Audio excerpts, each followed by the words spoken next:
Europe के कुछ देशों ने इस सारी दुनिया पर राज किया है, लेकिन क्या आपने कभी सोचा है कि ब्रिटिशर्स, फ्रेंच, डच और पुर्तगीज़ ने ये कैसे पॉसिबल किया? वो कैसे अपने देश से हज़ारों किलोमीटर दूर स्थित एक कॉन्टिनेंट पर जाकर वहाँ के अलग अलग देश पर अपना राज स्थापित कर पाए? इस बड़े से सवाल का बस एक छोटा सा आंसर है, और वो आंसर है उनकी स्ट्रॉन्ग नेवी। जहां उस वक्त बाकी के राजा अपनी आर्मी को ही बड़ा और ताकतवर बनाने में लगे रहते थे, वहीं शिप्स को वो बस ट्रेडिंग के लिए ही यूज करते थे। लेकिन यूरोपियंस आर्मी के अलावा बड़े बड़े बैटल शिप्स और वॉर शिप्स बनाकर अपनी नेवी को भी सबसे ज्यादा स्ट्रॉन्ग बना रहे थे। 15th सेंचुरी में ही उन्होंने ऐसे नेवी शिप्स डेवलप कर लिए थे जो कि ना बस लंबी सी जर्नी कर सकते थे, बल्कि अपने साथ 16 छोटी तोपें ले जा सकते थे। और इन शिप में उस वक्त लगभग 400 लोग एक साथ चला करते थे। हाल ही में इंडियन नेवी में दो बड़े इवेंट्स हुए। पहला था आईएनएस विक्रांत को इंडियन नेवी में शामिल करना, जो कि पहला इंडिजिनियसली डेवलप्ड एयरक्राफ्ट कैरियर है। दूसरा, इंडियन नेवी ने कॉलोनियल एरा को याद दिलाने वाले अपने पुराने इंसाइन को चेंज कर नए फ्लैग को शामिल किया है। नए फ्लैग में इस ऑक्टागोनल शील्ड ने सबका ध्यान अपनी तरफ खींचा है। ये शील्ड छत्रपति शिवाजी महाराज की रॉयल सील से प्रेरित है। नेवी के इस नए फ्लैग में उनकी रॉयल सील को यूज करने का कारण है कि हमें अपने इतिहास को और अच्छे से समझना और जानना चाहिए। इसलिए आज हम डिस्कस करेंगे कि क्यों इंडियन नेवी ने अपने नए फ्लैग में इस सील को शामिल किया है।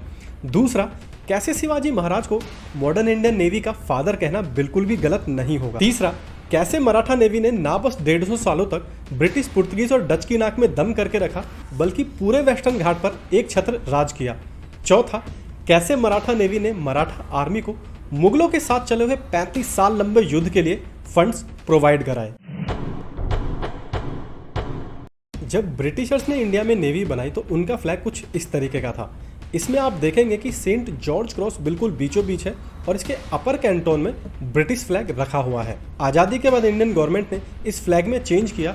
सेंट जॉर्ज क्रॉस को तो वैसे ही रखा, लेकिन ब्रिटिश फ्लैग को इंडियन तिरंगे के साथ रिप्लेस कर दिया। लेकिन सेंट जॉर्ज क्रॉस का नेवी के फ्लैग पर होना हमें अब भी कॉलोनियल एरा की याद दिलाता था। इसीलिए नेवी ने अब सेंट जॉर्ज क्रॉस को हटाकर इस ब्लू शील्ड को शामिल किया है। ये शील्ड छत्रपति शिवाजी महाराज की रॉयल सील से प्रेरित है।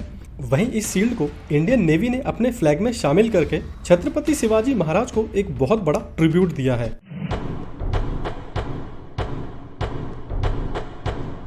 जब छत्रपति शिवाजी महाराज पावर में आए तो उस वक्त उनका मराठा साम्राज्य छोटा सा हुआ करता था, जो कि मुगलों और निजाम शाही के बीच घिरा रहता था। वहीं दूसरी तरफ सारा वेस्टर्न घाट विदेशी ताकतों जैसे पुर्तगाली, ब्रिटिश, डच और सिद्दीज यानी अफ्रीका से आए हुए लोगों के कब्जे में था। तब छत्रपति शिवाजी महाराज ने अपने राज्य को स्ट्रॉन्ग बनाने और इन विदेशी ताकतों से अपने राज्य को सुरक्षित रखने के लिए 1650 में खुद की ही एक नेवी बनाने की बात ठानी थी। लेकिन उस वक्त इंडिया में जो भी शिप्स बनते थे वो बस व्यापार के काम आते थे, क्योंकि इंडिया में नेवल शिप या वॉरशिप बनाने की टेक्नोलॉजी अवेलेबल नहीं थी।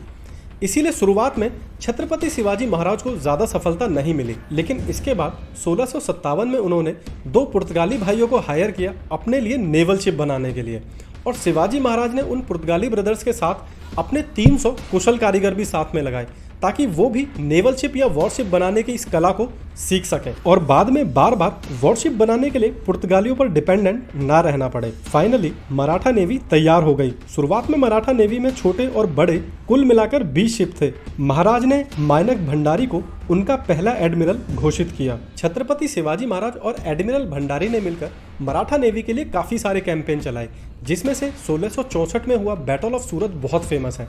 इस बैटल में मराठा नेवी और मराठा आर्मी ने एक साथ तालमेल बनाकर मुगलों पर ऐसे हमला किया कि उन्हें रिटेलिएट करने का टाइम ही नहीं मिला, और पूरे 2 दिन तक सूरत बस मराठों के कब्जों में रहा। इसी तरह 1665 का हुआ बैटल ऑफ कारवाड़ भी काफ़ी फेमस है, जिसमें मराठों ने 60 नेवल शिप्स के साथ कारवाड़ पर अचानक हमला कर दिया और वहां से पुर्तगालियों को भगाकर कारवाड़ को आजाद कराया। 1689 में हुआ था बैटल ऑफ खांडेरी, जिसमें कि खांडेरी आइलैंड के लिए मराठा नेवी ने ब्रिटिश, पुर्तगीज और सिद्दीज की कंबाइंड नेवी को हरा दिया था। इस तरह समय के साथ 57 शिप्स और 5000 नेवी मैन के साथ अब मराठा नेवी पुर्तगीज, ब्रिटिश और सिद्दीज की नेवी से भी स्ट्रॉन्ग बन गई थी। 1664 से 1679 तक अलग अलग कैंपेन करके मराठा नेवी ने पूरे कोंकण एरिया यानी सूरत से लेकर अपर कर्नाटका तक खुद को स्टैब्लिश कर लिया था, और बस 3 पोर्ट सिटीज मुंबई, बसई और गोवा ही उनके कब्जे से बाहर थीं। ये सभी सिटीज उस वक्त पुर्तगालियों के कब्जे में थी। बाद में पुर्तगीज ने मुंबई को ब्रिटिशर्स को दहेज में दे दिया। दहेज में दे दिया का मतलब है कि जब 1661 में इंग्लैंड के राजा की शादी ब्रिटेन की राजकुमारी के साथ हुई तो मुंबई को सच में ही उन्होंने शादी के गिफ्ट के तौर पर इंग्लैंड को दे दिया था। ये छत्रपति शिवाजी महाराज की दृढ़ संकल्प और दूरदर्शिता ही थी जिसकी वजह से उन्होंने बस 15 सालों में ही अलग अलग कैंपेन चलाकर मराठा नेवी को जीरो से शुरू करके पूरे कोंकण पर राज करने तक स्थापित कर दिया था। इसलिए आज उन्हें father of modern Indian navy कहना बिल्कुल भी गलत नहीं होगा।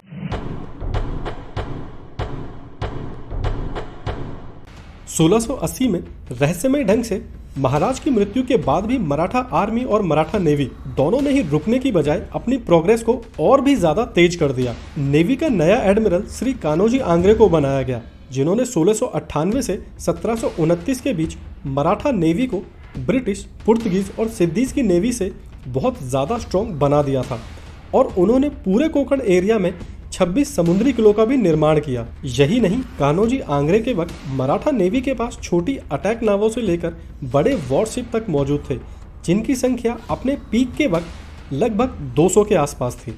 जब भी हम शिवाजी महाराज की बात करते हैं तो हमें याद आता है गोरिल्ला वॉरफेयर। गोरिल्ला वॉरफेयर का मतलब है कि छोटी छोटी टुकड़ियों में अपने दुश्मन पर हमला करना और फिर हमला करने के बाद वहां से अचानक ही निकल जाना। यह गोरिल्ला वॉरफेयर जमीन पर जितना कारगर था उतना ही कारगर कान्होजी आंग्रे ने इसे समुद्र में भी बनाया। ब्रिटिश, पुर्तगीज और डच जहाज साइज और वजन में काफी बड़े होते थे क्योंकि उन्हें बहुत गहरे समुद्र से गुजरकर यूरोप की लंबी यात्राओं पर जाना होता था। इस वजह से ही ये बड़े बड़े जहाज कई बार कम गहरे कोस्टल एरियाज में अंदर नहीं आ पाते थे। कई बार तो इन वॉरशिप्स की तोपों की रेंज भी किनारे तक नहीं आ पाती थी। यूरोपियन शिप्स की इसी कमजोरी से सीखते हुए मराठा नेवी ने कोस्टल एरियाज को गार्ड करने की वजह से कभी भी बहुत ज्यादा बड़े वॉरशिप्स नहीं बनाए, बल्कि उन्होंने नेवल शिप्स फ्लैट बॉटम और वजन में हल्के रखे ताकि वो कम गहरे कोस्टल एरिया में भी तेजी से तैर सकें। इसके अलावा मराठा नेवी में काफी सारी आर्मर्ड बोट हुआ करती थी जिनमें वो कैनन रखकर तेजी से बड़े शिप की तरफ जाकर उस पर हमला कर दिया करते थे। मराठा नेवी हमेशा ही बड़े वॉरशिप और छोटी नावों का कॉम्बिनेशन बनाकर ब्रिटिश, पुर्तगीज और डच जहाजों को कैप्चर कर लिया करते थे। कान्होजी आंग्रे के नेतृत्व में मराठा नेवी ने पुर्तगीज को सारे कोंकण एरिया से भगा दिया और बाद में बस गोवा ही उनके कब्जे में रहा। वहीं ब्रिटिशर्स और बाकी के विदेशी शिप्स को भी सूरत और मुंबई के पोर्ट को यूज करने के लिए मराठा नेवी को ही टैक्स देना होता था। यहाँ तक कि उस जमाने में भी ब्रिटिश नेवी को मराठा नेवी से अपने शिप्स को बचाने के लिए 50,000 ब्रिटिश पाउंड एक्स्ट्रा खर्च करने पड़ते थे। जैसा कि हम सभी जानते हैं कि मुगल मराठा कॉन्फ्लिक्ट लगभग 35 सालों तक चला एक बहुत लंबा कॉन्फ्लिक्ट था। उस वक्त मुगल एक बहुत बड़े एरिया को कंट्रोल करते थे, इसीलिए उनके पास अपनी बड़ी आर्मी को फंड करने के लिए भी पैसों की कोई दिक्कत नहीं थी। वहीं छत्रपति शिवाजी महाराज के वक्त मराठा एम्पायर ज़्यादा बड़ा नहीं था, इसीलिए मुगलों से लड़ने के लिए उन्हें लगातार ज़्यादा फंड्स की ज़रूरत होती थी। जैसा कि हमने पहले भी बताया कि शुरुआत में सारे वेस्टर्न घाट पर पुर्तगालियों का कब्जा था।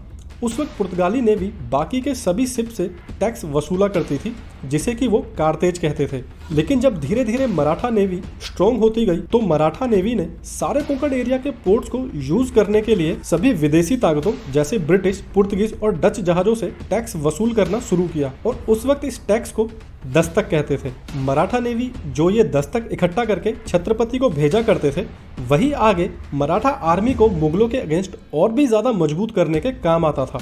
जैसे जैसे मराठा नेवी स्ट्रॉन्ग होती गई वैसे वैसे मराठा आर्मी भी मुगलों को हराकर आगे बढ़ती रही और फाइनली उन्होंने दिल्ली को भी अपने कब्जे में कर लिया। जैसे एक वक्त चारों तरफ दुश्मनों से घिरा रहने वाला मराठा राज्य बस छत्रपति शिवाजी महाराज की दूरदर्शिता के कारण ही मॉडर्न इंडिया का सबसे बड़ा एम्पायर बना, ऐसा ही विजन और नीतियां उनकी समुद्र के बारे में भी रही, जहां पर उन्होंने विदेशी ताकतों के अगेंस्ट एक ऐसी ताकतवर नेवी बनाई जो कि 1650 से लेकर 1818 तक हर दुश्मन को हर मोर्चे पर हराती रही। जहां ईस्ट में ब्रिटिशर्स कलकत्ता और ढाका को एज ए पोर्ट आराम से यूज करते थे और पूरे बे ऑफ बंगाल में अपने शिप्स को इजीली कहीं भी मूव कराते थे, वहीं पर वेस्टर्न घाट पर आने के लिए ब्रिटिशर्स को भी मराठों को ही दस्तक देना पड़ता था। इसलिए ये बात बिल्कुल सच है कि इंडिया को उसकी पहली मॉडर्न नेवी ब्रिटिशर्स ने नहीं बल्कि छत्रपति शिवाजी महाराज ने दी थी। वहीं नेवी के फ्लैग से सेंट जॉर्ज क्रॉस को हटाकर इंडियन नेवी ने छत्रपति शिवाजी महाराज की इस सील को शामिल किया है, ये हमारे लिए एक बहुत गौरवशाली बात है। तो फ्रेंड्स, ये था एक डिटेल्ड एनालिसिस मराठा नेवी की राइज का, पावर का और उनके वेस्टर्न घाट पर एक छत्र राज करने का। शिवाजी महाराज को दिए गए इस ट्रिब्यूट के बारे में आप क्या कहना चाहते हैं, हमें कमेंट करके जरूर बताएं। वीडियो अच्छा लगा है तो इसे लाइक एंड शेयर करें और चैनल को सब्सक्राइब जरूर करें।